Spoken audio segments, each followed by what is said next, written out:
Happy Saturday, everyone. I am a day late on recording. I had a few emergencies that I had to deal with, and I ended up working late. But we are gonna hop to it today. We are gonna start off how we always start off with the Serenity Prayer. God, grant me the serenity to accept the things I cannot change, the courage to change the things I can, and the wisdom to know the difference. Today's reading, November 8th, An Individual Adventure. Meditation is something which can always be further developed. It has no boundaries, either of width or height. Aided by such instruction and example as we can find, it is essentially an individual adventure, something which each one of us works out in his own way.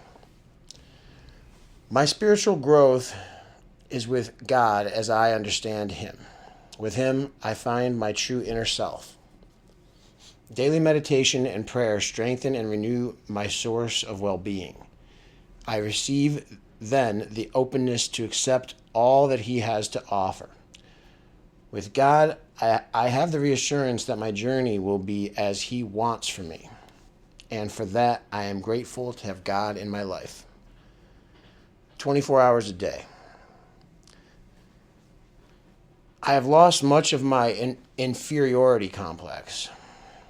I was always trying to escape from life. I did not want to face reality.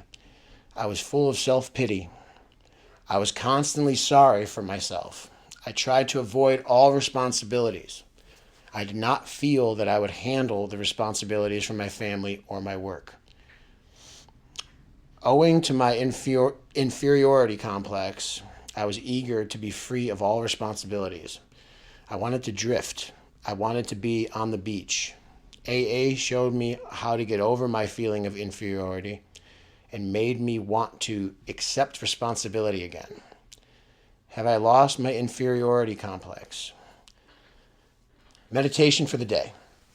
One thing I do, forgetting those things which are behind, and reaching forth unto those things that are before, I press onward toward the goal. We should forget those things which are behind us and press onward towards something better. We can believe that God has forgiven us for all our past sins, providing we are honestly trying to live today the way we believe He wants us to live. We can wipe clean the slate of the past.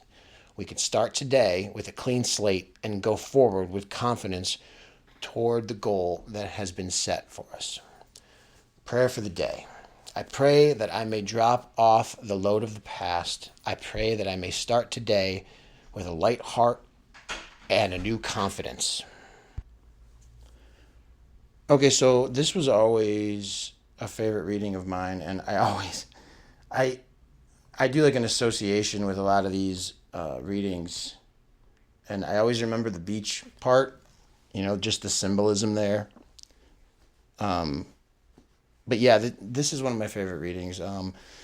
Loss of inferiority complex, and that's what I wrote down, encouraging acceptance and becoming responsible. We can't do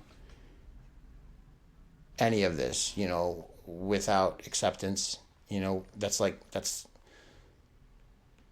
is the building block, because we're going to keep using and we're going to keep blaming ourselves if we don't have that. And that could be really hard because some of the stuff that we did was so just god awful.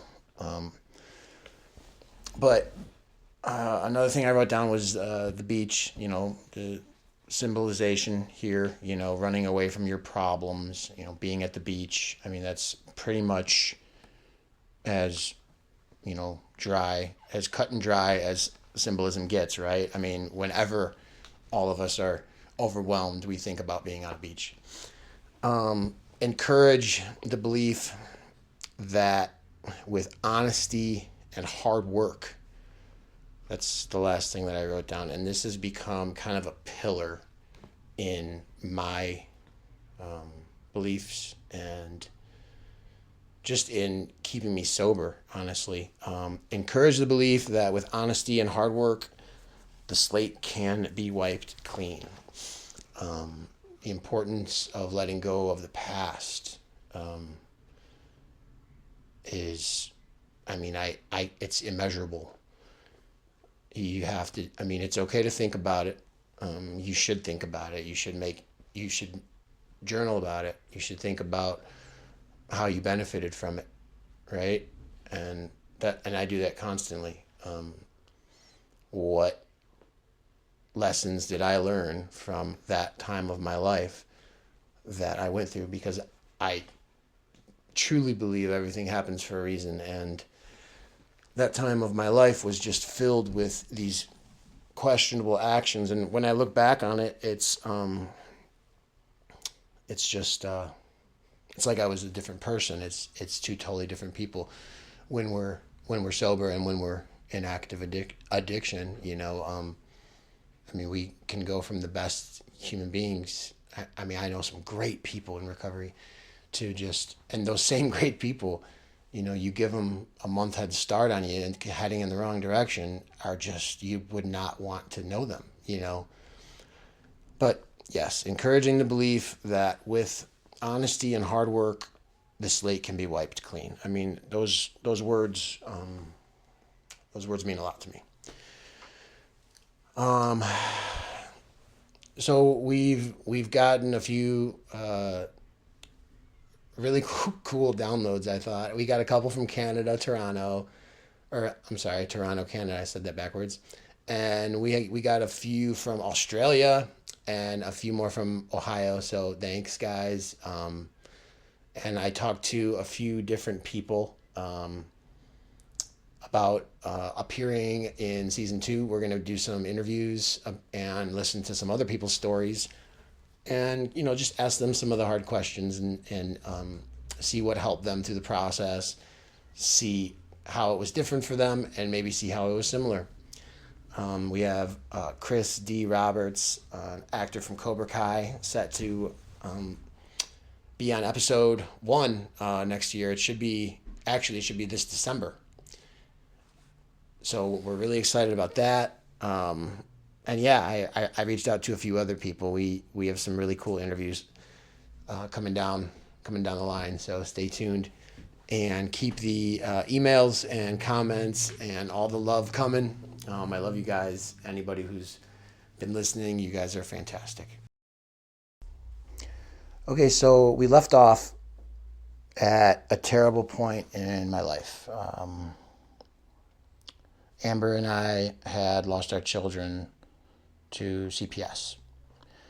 You would think this would make us get it together, but in reality, this made us spiral and went deeper into insanity until we found our rock bottom.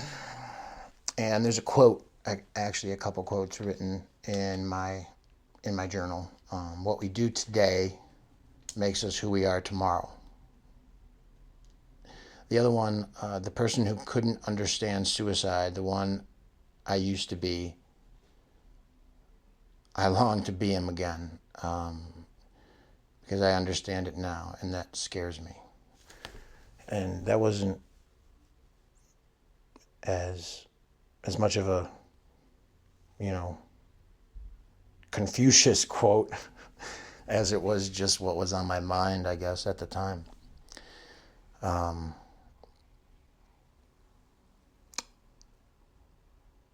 The kids were with her sister and her sister's husband in Westlake for about 6 months or so.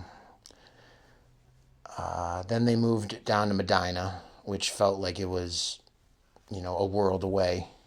And having them right at my sister's house and being able to see them more often it just felt more doable, I guess. It was still terrible, obviously, but when the kids were totally removed from the situation, being in Westlake and then being down in Medina, it got really bad for us. over the next 3 years, we would go in and out of jail and rehab. We started smoking crack, finding each other alone, crying in a room, or talking about suicide became a normal thing.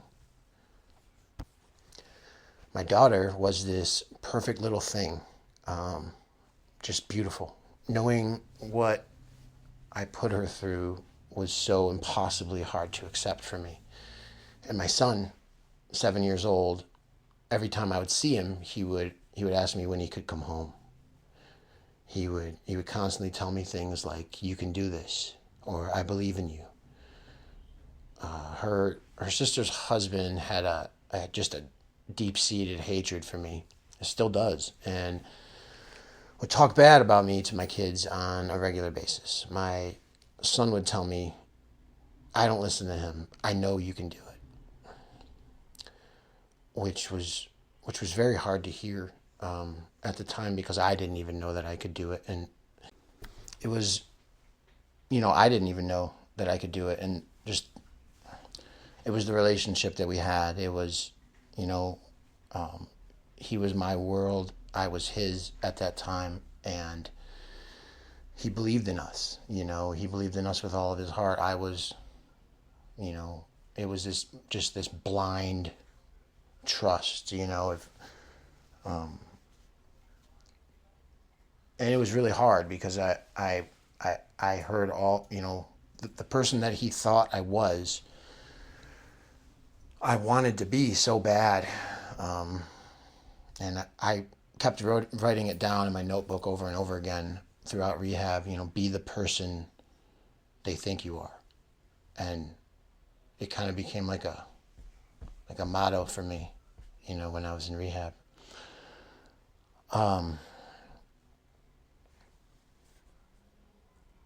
But that was a really hard time. One day after a rehab stint, I took him to Target with his sister, and I asked him, "Do you like this hat?" Yes. He replied, by shaking his head, yes. And his words were kind of weird. He said, he looked at me and he said, "Now I'll have something to remember you by." And we both kind of looked at each other after he said it, and he was like, "Well, you know what I mean." But at the time, I thought, did he misspeak? Did he think I was gonna die? And things like that are with me forever. You're listening to Beyond Dope. New episodes are available every Friday. For questions or comments, email us at beyonddopepodcast@gmail.com.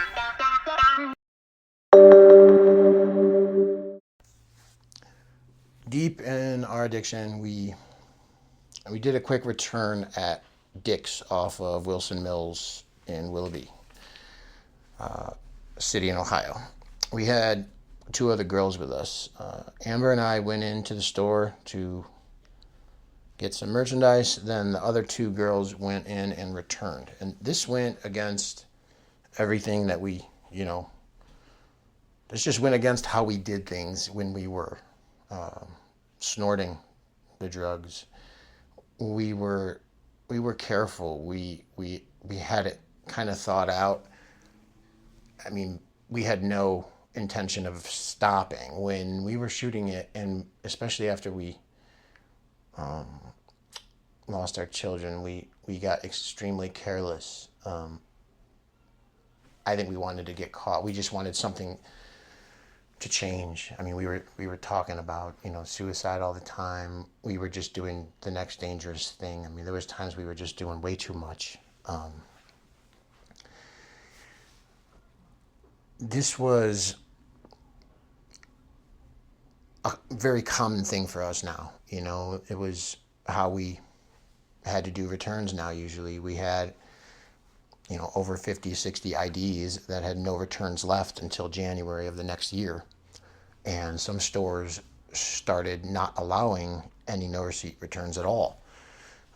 One time in particular at Macy's, we had like $700 worth of cards 3 or 4 days in a row at different locations. After seeing the cards, I'm sorry, after selling the cards, loss prevention took the money off all of them.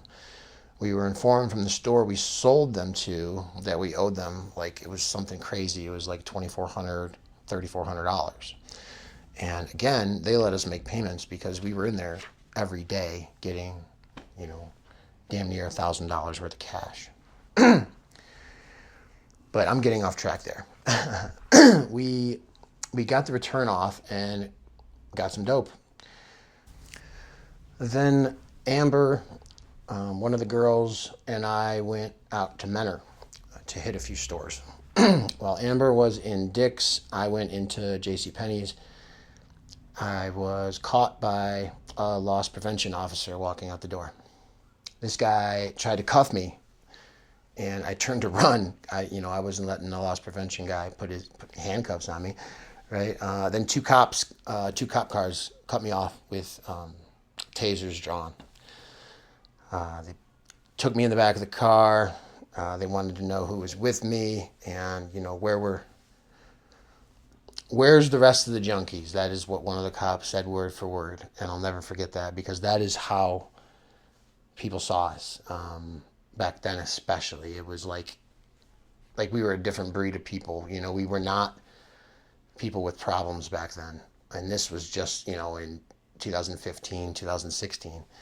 We were not people with problems. And it's slowly changing, but whatever. They wanted to know, who was with me and where they were. I should have told them. At least then I would have known Amber was safe and, not playing Russian roulette with her life every night.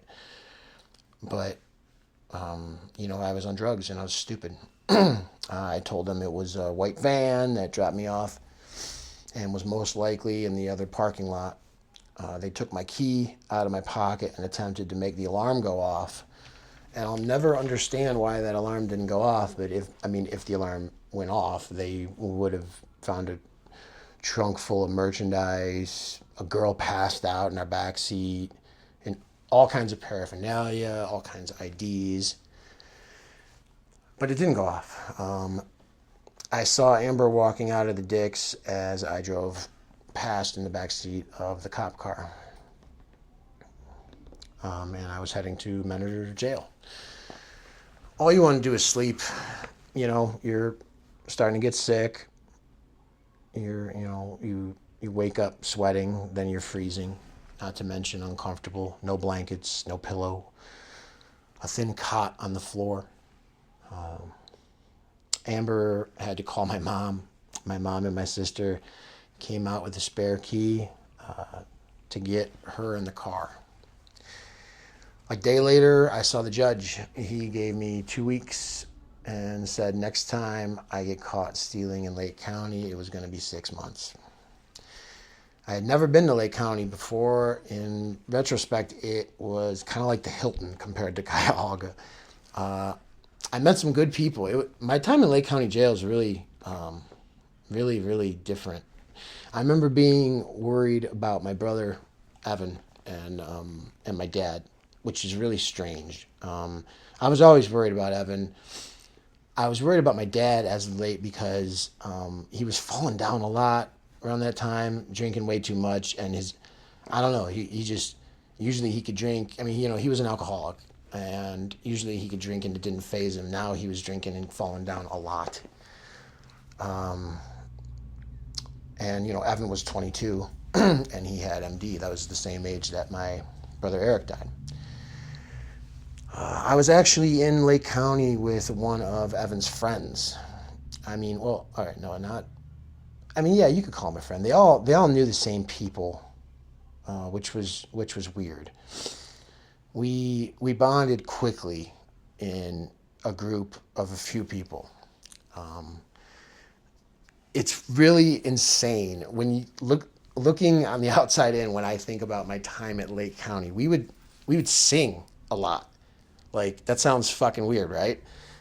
Like, I know how strange that sounds, but there was 5 or 6 of us that would get in a group in Lake County Jail and just start singing. Somebody would be like, "Hey, do you know Cottonmouth Kings, Fire Me Up?" Or do you know, Haley's song, by Eminem? And people would just start belting it out.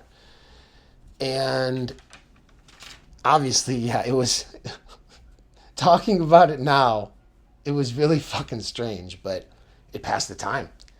I mean, and it took our minds off of shit.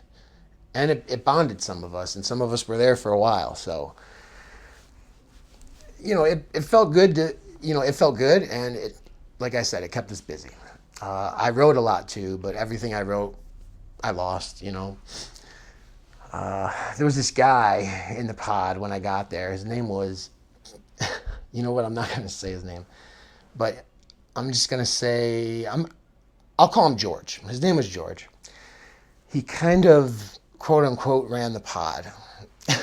This dude was like 4 feet tall and just such an asshole during the day. And then at night, he would try to like chat you up and give you commissary. It was really weird. Dude was so strange. He challenged me to a fight 3 different times at Lake County. Then after I accepted, we never once fought. This dude would be like, "We could step in the office." And I'm like, "Dude, okay. I've been there 3 times. Like, let's go. Let's just fight." It was the weirdest situation I've ever been in Lake County, especially when it comes to fucking jails. If you've ever been, to a few jails, it was the type of shit that only happened, in my experience, at Lake fucking County. The first week I was there, everything in the paper was about carfentanil and how people were dropping like flies. I was really worried about Amber. Eventually, Mrs. Davis answered my call from Lake County, and I even got to talk to Amber for a bit. 6 months or so prior to this, I was arrested on suspicion of operating an organized theft ring. The only thing that they ended up charging me with was theft. I believe it was an F3. I bailed out and never went to court, so I figured Cuyahoga County was on their way to come get me once I was done in Lake County. And that's exactly what happened. The transporting officer was really nice, though. And I'll always remember this dude. They gave me a cigarette and let me pick a few songs on his iPod on the way to Cuyahoga County Jail. And sometimes, especially when you're in jail and 2 weeks freshly sober, it is the little things. About 4 days in, I found out that Amber turned herself in to Cuyahoga County. And on day 7 or 8, we went to court. The judge held us until rehab found beds for us. I'll never forget what Judge Russo said. "I hope there's a day in the future where you both wake up and say, 'Baby, we did it. We made it.'" I didn't see Amber that day except for a quick second through a thick glass window while she was walking by, sweaty, hair a mess, and just eyes looking like she was afraid, which I could still close my eyes and see her that way. It's unfortunate, but I can. Mrs. Davis had answered me and told me about Amber. All other calls to my family went unanswered. They were kind of at their wits' end with me, and rightfully so. I was a fucking asshole. But one day my sister answered. Honestly, I should have known something was wrong immediately. I had been calling her daily. I'd been calling a lot of people daily, and nobody ever answered.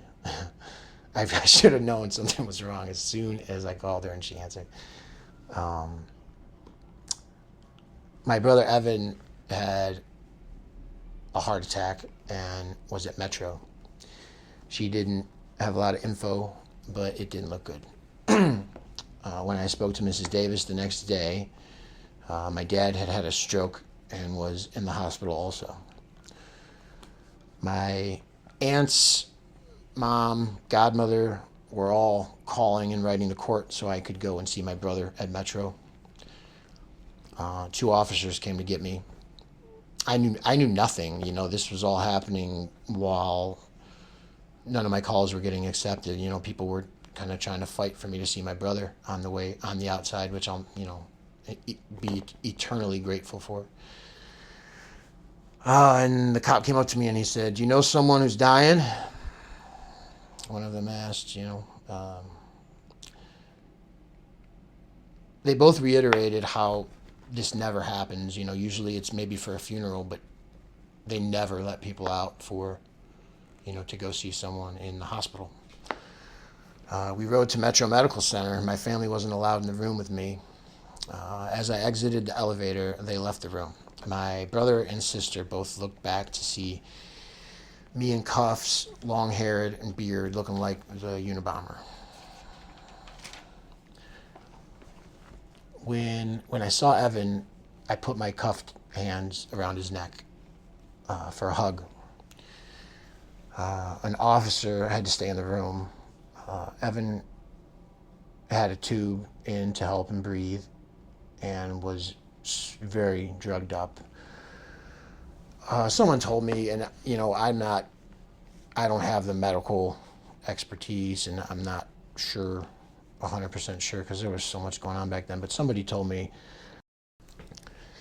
his heart was operating at below 10% capacity, and it was only a matter of time.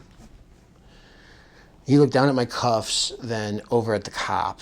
He did this maybe 3 or 4 times and tried to speak. The cop immediately knew what he was trying to say and looked at him with sad eyes, and he said, I have to leave his cuffs on. I'm sorry, buddy. I shared a positive moment with my brother that I'll never forget in my life, and I went back to jail. My brother Evan died about an hour later. When I got back to jail, the word had spread through 7H. That was the pod I was in Cuyahoga County. They called me Chucky, actually, when I was in there, because with my long hair, they said I looked like the doll from Child's Play. So everybody was coming up to me saying, "Sorry, Chucky. Sorry about your brother, Chucky," and giving me hugs and telling me if there's anything need. The camaraderie. I know there's obviously some terrible things about jail, and when you think about jail, you think about nothing but the bad things. But the camaraderie in those moments with people that you never knew before is real. The bond there it's really something to behold sometimes. That's all the time I got for you guys today. Stay tuned. Episode 11 next week. We're coming to the end here. Keep putting one foot in front of the other, one day at a time. Say bye. Bye. Bye, guys.